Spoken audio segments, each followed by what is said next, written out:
Eh bien Vincent Hupertan, nous retrouvons Trinidad et nous allons nous instruire avec plaisir. Et oui, figurez-vous qu'on connaissait les bibliothèques et les médiathèques et depuis le 15 avril, on a une clitothèque. Alors, c'est pas un endroit où on vient emprunter des clitoris pendant une semaine ou le week-end, hein, ça aurait pu être sympa de s'amuser avec des petits boutons roses après le muguet. Non, c'est une plateforme numérique pour vulgariser ou plutôt vulvariser le plaisir féminin. C'est ouvert à tout le monde, autant à celles qui veulent prendre du plaisir qu'à ceux qui veulent en donner. On peut toujours y apprendre quelque chose, qu'on soit expert en amour ou une brêle. Et là, je suis très fière de moi. Ne me clito pas. Il faut tripoter notre petite glande pour nous faire gémir et parfois hurler de plaisir quand tu l'as trouvé ou que t'as les glandes qu'il t'est échappé et que tu croyais le tenir et qu'il a dérapé. Ne me clito pas. Jacques Brel, si tu m'entends.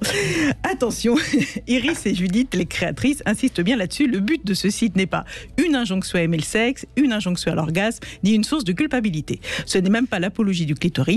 Le but est de lever les tabous sur la sexualité féminine et d'offrir une éducation sexuelle accessible et axée sur le plaisir.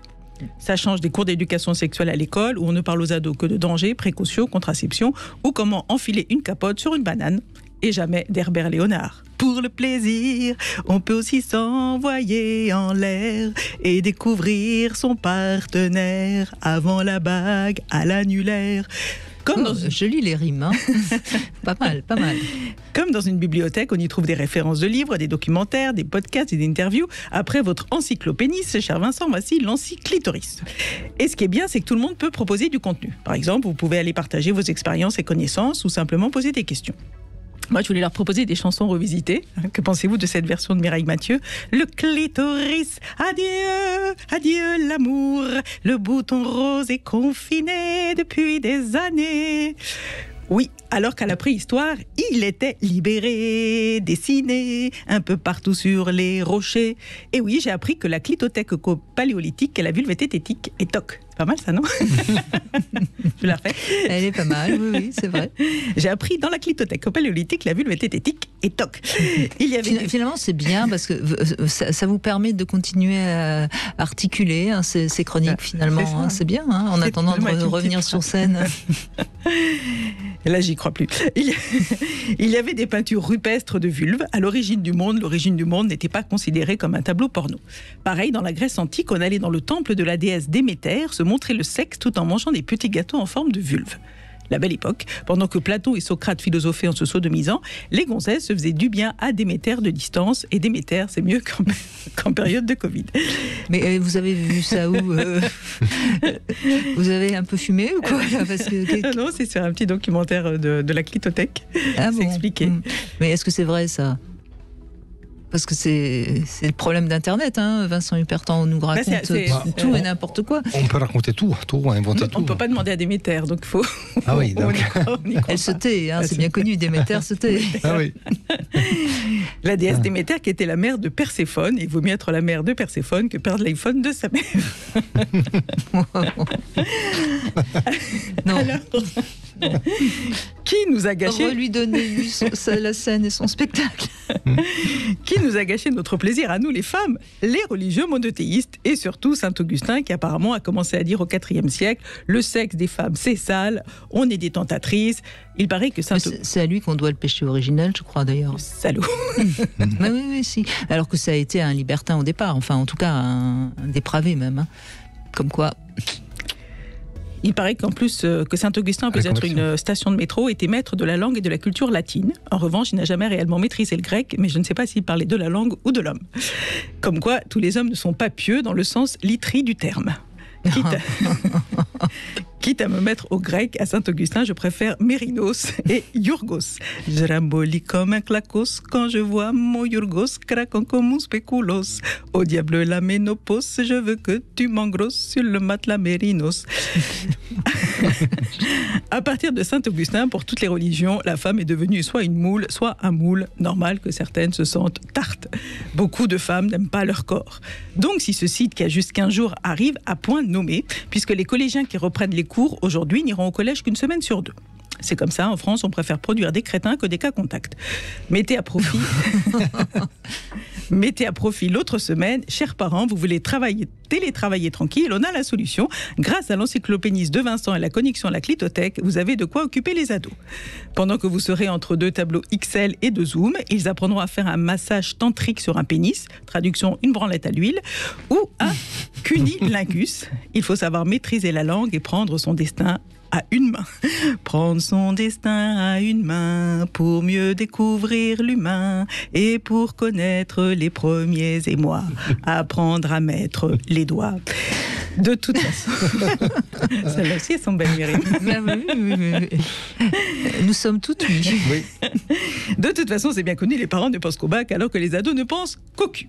Et c'est eux qui ont raison. C'est ça qui sert après dans la vie. Perso, comme je dis toujours, au lieu de m'embêter avec le théorème de Pythagore, j'aurais préféré qu'on m'explique le fonctionnement d'un mec parce que dans ma vie, j'ai croisé plus d'hommes que de triangles. Du coup, les ados... C'est vrai d'ailleurs, finalement. Absolument. C'est terriblement juste. Je trouve aussi. J'ai toujours pas compris le fonctionnement des hommes. Ni de celui de Pythagore d'ailleurs. Je cherche à baiser, mais j'ai la tronche remplie d'acné. Je passe mon temps à me masturber devant des pornos à la télé. Et pour les parents, les enseignants qui ont des lacunes, il est temps de découvrir Nadine Thornhill. Vous allez me dire... Qui est Nadine Thornhill ?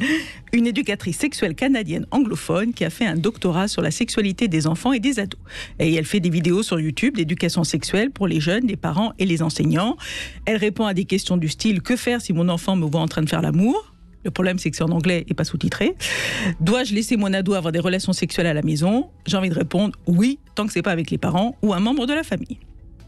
Si c'est le cas, allez plutôt écouter Leila Martin, une jeune femme entière exubérante qui a étudié la sexualité humaine à l'université et le tantrisme pendant 10 ans en Asie, après avoir été abusée sexuellement par son père. Comme quoi, les variantes ne sont pas toujours là où on les attend. Oui, Brigitte, c'est très important de te tripoter avec le tantra. D'ailleurs, sinon, il y a un petit proverbe qui dit « Si tu te tripotes à l'huile, tu peux te faire sauter. »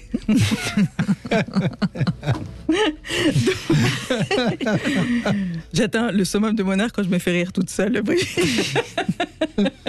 Vous avez raison, hein, c'est comme la masturbation, on n'est jamais si bien servi que par soi-même.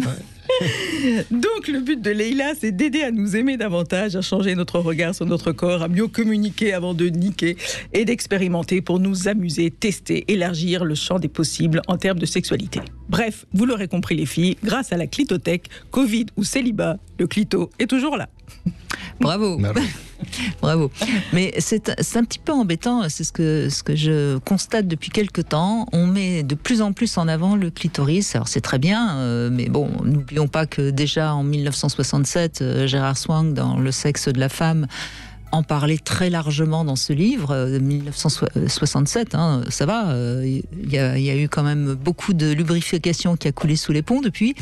Donc moi je trouve que c'est un petit peu too much. Enfin, je ne sais pas ce que vous en pensez en tant que sexologue, Vincent Hupertan, mais c'est très bien le clitoris. Bien sûr que c'est important dans la sexualité d'une femme, mais on a l'impression que finalement le vagin n'a plus d'intérêt.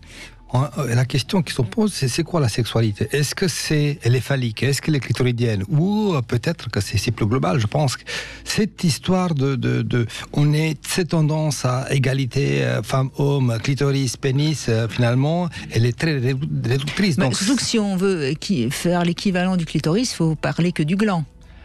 Exactement. Donc c'est tout à fait ça. C'est parler de gland avec son orgasme. C'est comme si quand on parle du pénis, on parlait que du gland. C'est un peu réducteur.